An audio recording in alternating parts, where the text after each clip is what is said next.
बेटी को तो कोई भक्त समझ ही नहीं पाते कि ये बेटी है। आज मुझे बड़ी खुशी हुई, वैसे कल परसों एक बहन आई मेरे पास, दुनिया मानती है कि गुरु जी हमने गोद भी भरी है, भगवान सबका भला करे मेरे ठाकुर जी। और उन्होंने आकर के ऐसी बात कही कि मेरा दिल बड़ा प्रसन्न हुआ। उन्होंने कही कि गुरु जी मैं चाहती हूँ कि मेरे पास एक बेटी हो रही है। कितना मन प्रसन्न हुआ। सब मांगते हैं बेटा। जानते हो जिनके घर में बेटा होते हैं ना, वो पूर्व जन्म के कर्जदार होते हैं। ये सच है, शास्त्र कहते हैं। क्यों? देखिए जब बेटा जन्म लेगा ना, तो जो दाई मैया सबसे पहले 1100 मांगेंगे। दूसरी बात नंद बाबा जी मांगेंगे। पैदा होने से पैसा शुरू, नामकरण होगा तो पैसा, डीजे बुलाओगे, उसके बाद मुंडन संस्कार होगा तो पैसा, बड़ा होगा धीरे धीरे तो पैसा, पढ़ाई में तो पैसा, नौकरी लगेगी तो पैसा, शादी विवाह में तो पैसा, जीवन भर तक तुमसे बेटा पैसा ही लेता रहेगा। क्यों? तो उसका कर्ज है ना पिछले जन्म का। और जो बेटी होती है ना, जिनके घर में बेटी होती है, वो पूर्व जन्म के कर्जदार नहीं, वो इस जन्म में भी दान करने के लिए आए हैं। बोले गोविंद भगवान की जय हो। जानते हो बेटी एक लक्ष्मी का रूप है, लेकिन आजकल बेटियों को कोई समझते ही नहीं। हमारे पास भी एक बेटा है, एक बेटी है, और व्यास पीठ से ईमानदारी की बात बता रहा हूँ, मैं सबसे ज्यादा प्रेम अपनी बेटी को करता हूँ।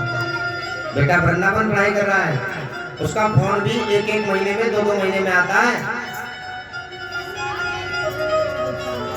लेकिन सबसे ज्यादा प्रेम बेटी को करना चाहिए।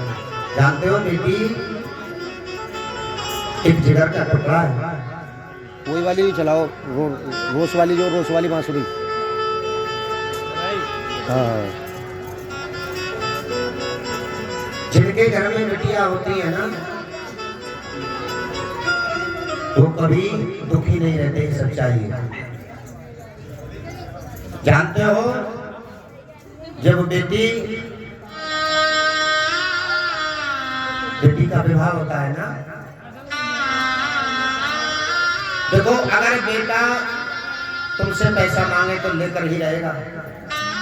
मेला को जाएगा ना तो लाओ 100, 200, 1000, 500।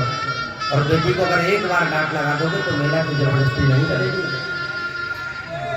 अगर बेटी को पढ़ाने में बैठा दोगे तो बिटिया बैठ जाएगी। जानते हो जब बेटी का विवाह होता है ना, तो सबसे बड़ा दुख 2 व्यक्ति को होता है।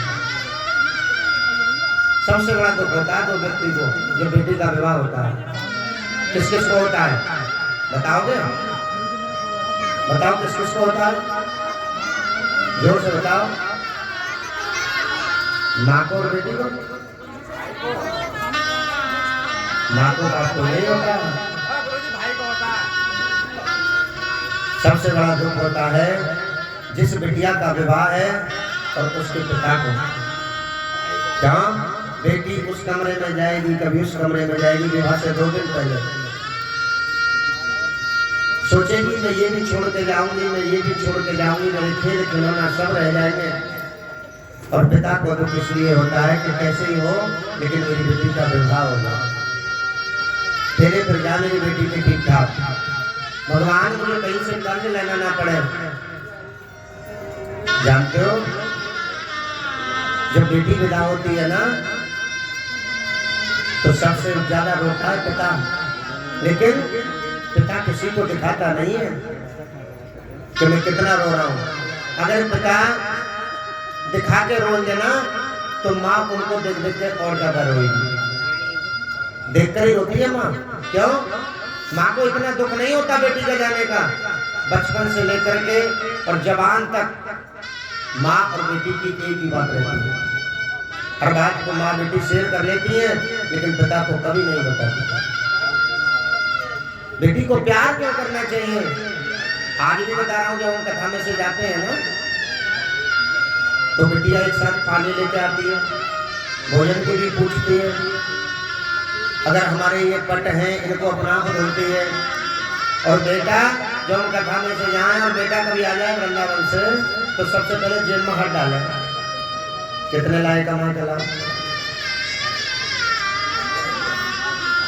और एक बात और बता रहा हूं, बेटी का घर बिगाड़ने में सबसे ज्यादा माँ का हाथ होता है। जो बेटी का घर बिगाड़ती है ना ससुराल में, माँ का हाथ होता है। क्यों? बेटी विदा हुई, ससुराल पहुंची भी नहीं, माँ ने फोन कर दिया, कहाँ पहुंच गई बिटिया? माँ भी पहुंची ना हो, दोबारा फोन कर रही है, माँ बेटी तेरी सासू माँ कैसी है, लड़ाई झगड़े तो ना करती है? नंद तेरी लड़ाई तो ना करती है?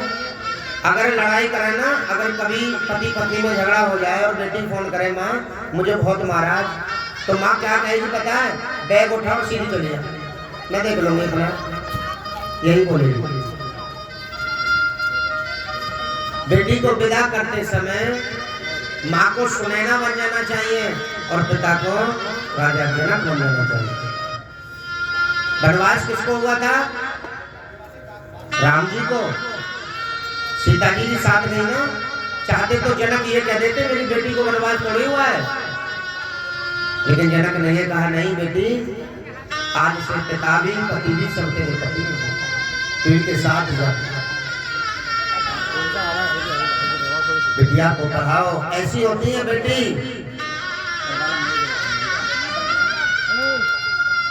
हर दुख सह लेती है।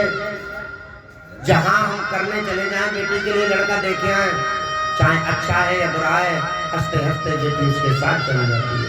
वो ये नहीं कहती कि पिता तुमने मेरे लिए कैसा बनवा है। अगर वो दुष्ट भी है ना तो बेटी जाएगी, क्योंकि तुमने चुना है। और लड़की अगर तुम देखने जाओगे ना, लड़की में कोई कमी आ गई तो बेटा सबसे पहले कह देगा मैं नहीं करूँगा शादी, तुम्हारा मान सम्मान में भी ठेस पहुंचाएगा। तो क्यों नहीं बेटी को प्यार करते?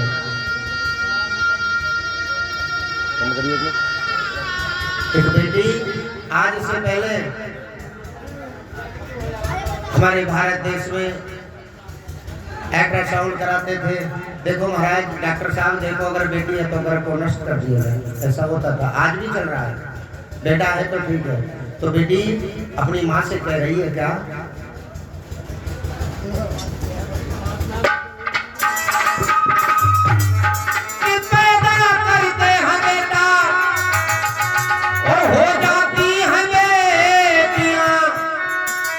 करते हैं बेटों को, हो जाती है बेटियां, और पढ़ाते हैं हम बेटा को, उन्हीं किताबों से पढ़ जाती हैं मेरी बेटियां। तो बेटी कह रही है अपनी माँ से क्या? चाहे तुम प्यार न देना,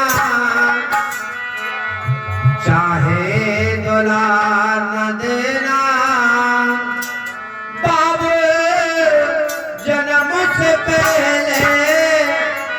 मुझको न मार देना,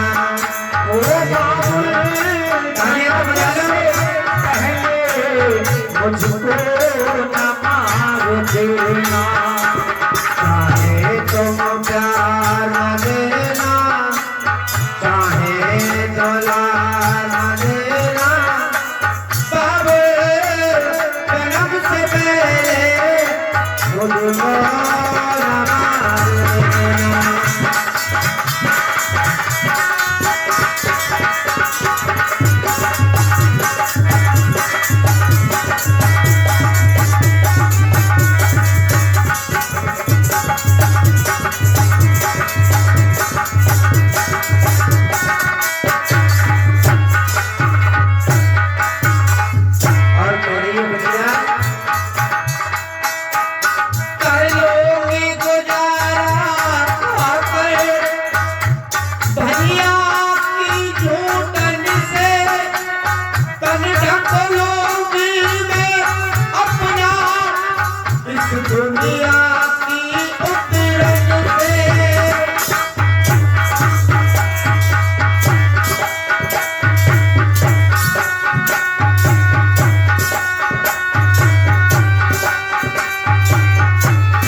भूल गई रे हर बात मगर तेरा प्यार नहीं भूली।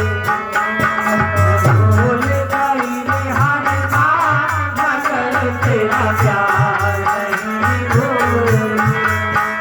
क्या हुआ दिल के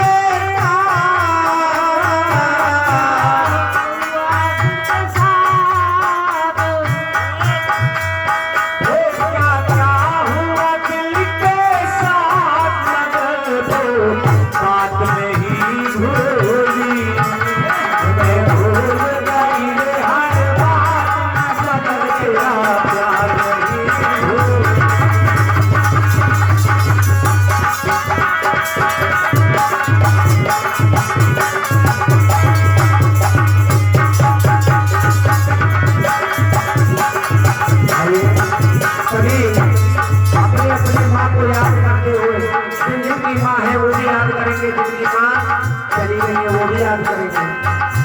माँ मेरी माँ,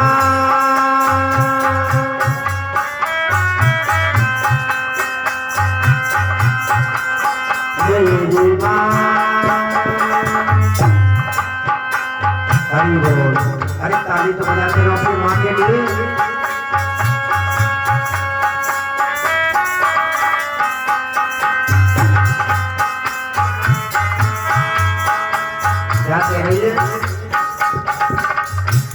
तू कितनी अच्छी है, तू कितनी प्यारी है, प्यारी प्यारी है। ओ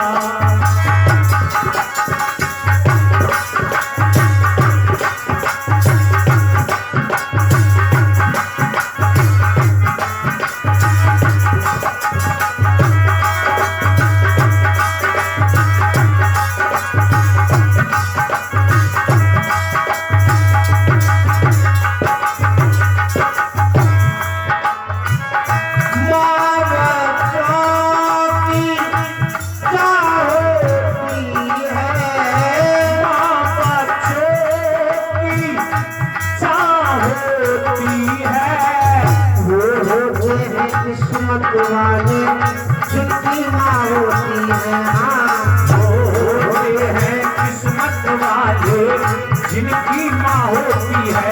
तेरे रोने से, तेरे हंसने से मन भारी है। ओ माँ,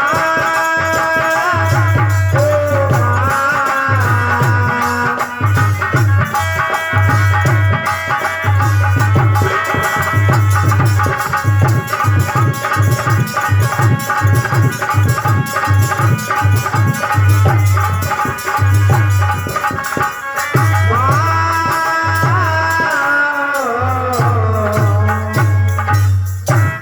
बोलिए अपने अपने माता पिता गुरु महाराज की जय हो। इसलिए बेटी को ज्यादा प्रेम करें।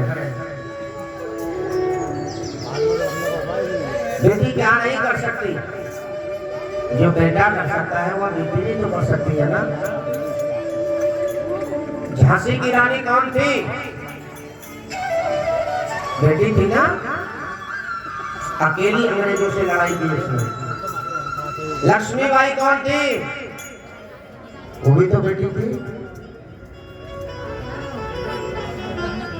हिम्मत होनी चाहिए, बेटी को प्रेम करना चाहिए। जिस घर में बेटी को प्रेम किया जाता है, मान सम्मान दिया जाता है, हमारे शास्त्र कहते हैं उस घर में लक्ष्मी की कभी कभी नहीं होती। और जो बेटा के पीछे भाग रहे हैं, बेटी का मान सम्मान नहीं घर में, तो भैया लक्ष्मी की कमी तो खुद पे खुद ही होगी। इसलिए मेरा सभी से हाथ जोड़ करके यही कहना है कि अपने बच्चों को पढ़ाएं, अपने बच्चों को ज्यादा से ज्यादा शिक्षा दिलाएं, अनपढ़ ना रह जाएं। और उन भक्तों के लिए बता रहा हूँ जो दारू ज्यादा पीते हैं। एक बात बताओ, दारू तो पीते हो, जानते हो दारू पीने वाले एक दिन उनके फेफड़े खराब हो जाते हैं। अगर तुम मर गए, तुमने सोचा तुम्हारे जाने के बाद तुम्हारे बच्चों का क्या होगा? वो दर तरह की ठोकरें खाएंगे। ऐसा काम करते ही क्यों हो?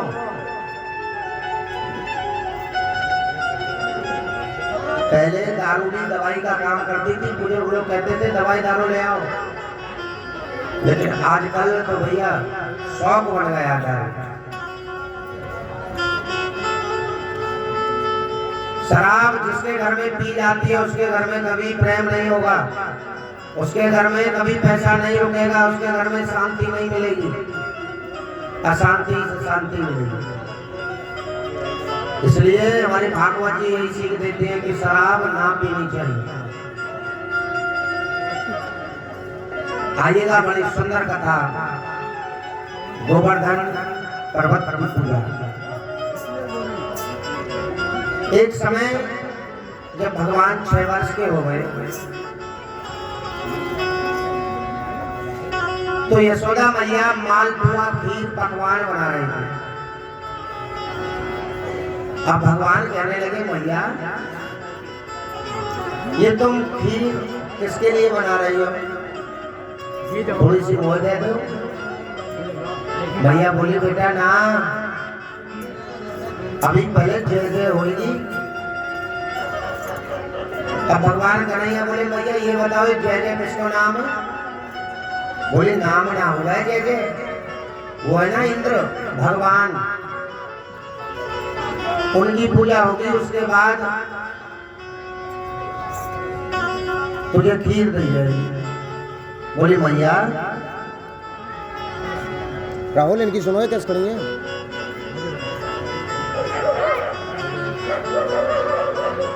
मैया बोले, भगवान बोले, मैया ये इंद्र कैसे भगवान है? मैया ने जवाब दिया, बेटा ये बरसात करते हैं, जब बरसात करते हैं तो हमारी गैया को चारा मिलता है, हमें जल मिलता है। तो भगवान बोले, मैया ये कोई भगवान नहीं है इंद्र। बोले, और अगर तुम्हें पूजा करनी है तो गोवर्धन की करो। मैया बोली, ना लाला, इंद्र भगवान क्रोध हो जाएंगे, गुस्सा हो जाएंगे। अब भगवान ने खीर को बार बार झूठा कर दिया।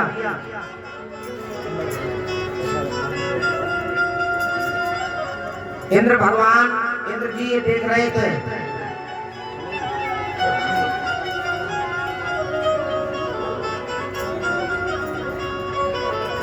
अब भगवान ने कहा कि अगर तुम्हें पूजा करनी है तो मेरे इंद्र की, गोवर्धन की करो।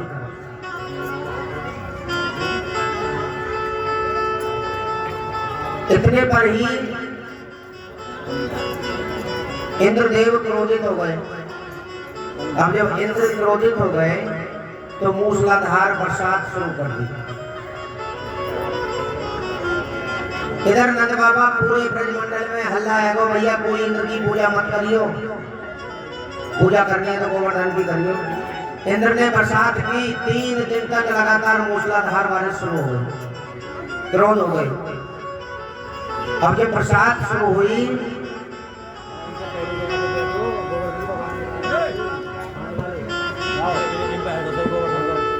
जब बरसात पड़ती चली गई तो नंद बाबा से ब्रजमंडल वासी कहने लगे, अब तुम बताओ क्या करें? इंद्र भगवान क्रोधित हो गए, बरसात हो रही है, कौन बचाएगा इनके क्रोध से? भगवान बोले, चिंता न करो, इनके क्रोध से भी तुम्हें नहीं बचाना। आज भगवान ने कहा तुम चिंता मत करो। भगवान ने छोटे से कन्हैया ने 6 वर्ष की उम्र थी भगवान की। देखिए पंडाल के पीछे कोई ना खड़े हो, पंडाल के पीछे खड़े ना हो, सामने आ जाएं और साइड में भी कोई ना रहे, सामने आ जाएं, इससे ज्यादा। भगवान कन्हैया की 6 वर्ष की उम्र थी और भगवान कन्हैया ने अपने भक्तों की रक्षा के लिए गोवर्धन पर्वत को कल की उंगली पर उठा लिया। जानते हो गोवर्धन पर्वत की लंबाई चौड़ाई कितनी थी? आज भी 21 किलोमीटर में फैले हुए हैं गोवर्धन। कितने? 21। यहाँ से धनौरा से भी आ गए।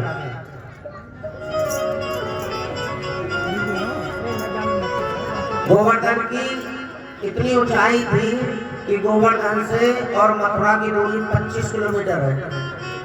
मथुरा से गोवर्धन 25 किलोमीटर है।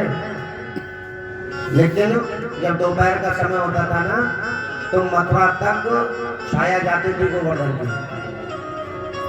और आज भी ये सच्चाई बता रहा हूं कि गोवर्धन 1 इंच 1 महीने में नीचे चले जाते हैं सतह से।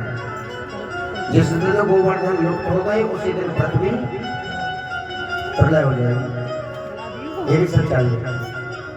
परिक्रमा लगाने जाते हैं गोवर्धन पर्वत की, दान घाटी से शुरू होती है। छोटी परिक्रमा 12 किलोमीटर की है, बड़ी परिक्रमा 21 किलोमीटर की है। और जो परिक्रमा लगाने जाते हैं ना बंद, आज भी सच्चाई है। अगर कोई परिक्रमा लगाने जाए और उनको परिक्रमा लगाते हुए जंगल तो है, अगर सफेद रंग का सांप मिल जाए तो समझ लेना भगवान के दर्शन हो गए। या बियाबान जंगल में कोई अकेला ग्वाला गैया चराता हुआ मिल जाए तुम्हें, मिलते हैं आदमी जो सच्चे मन से भाव से जाते हैं, तो समझ लेना साक्षात भगवान कन्हैया के दर्शन हो गए। कल की उंगली पर गोवर्धन पर्वत को उठाया और भगवान ने कहा ब्रजमंडल वासियों से कि सब तलहटी के नीचे आ जाओ। 3 दिन तक भगवान ने अपनी कल की उंगली पर गोवर्धन पर्वत को उठा करके रखा, अपनी गैयों की, ब्रजमंडल वासियों की, सबकी रक्षा की। तब भगवान ने कहा अब तुम्हें पूजा करनी है तो मेरे गोवर्धन की करो। अब इंद्रदेव क्रोधित हो गए, पानी की कोई व्यवस्था नहीं। बोले पूजा तो करें लेकिन गंगा अब कहाँ से करें भाई, जल कहाँ से लाएं?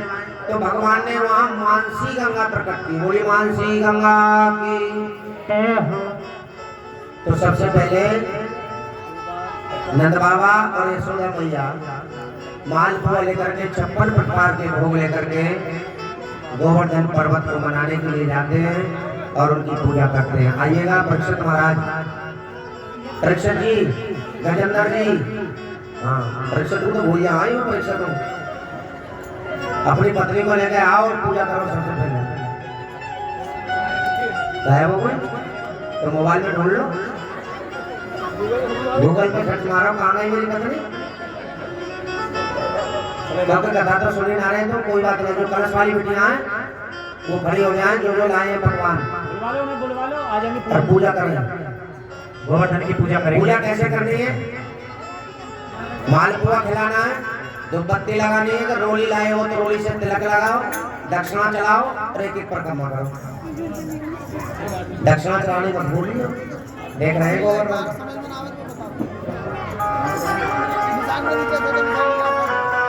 राधे राधे राधे।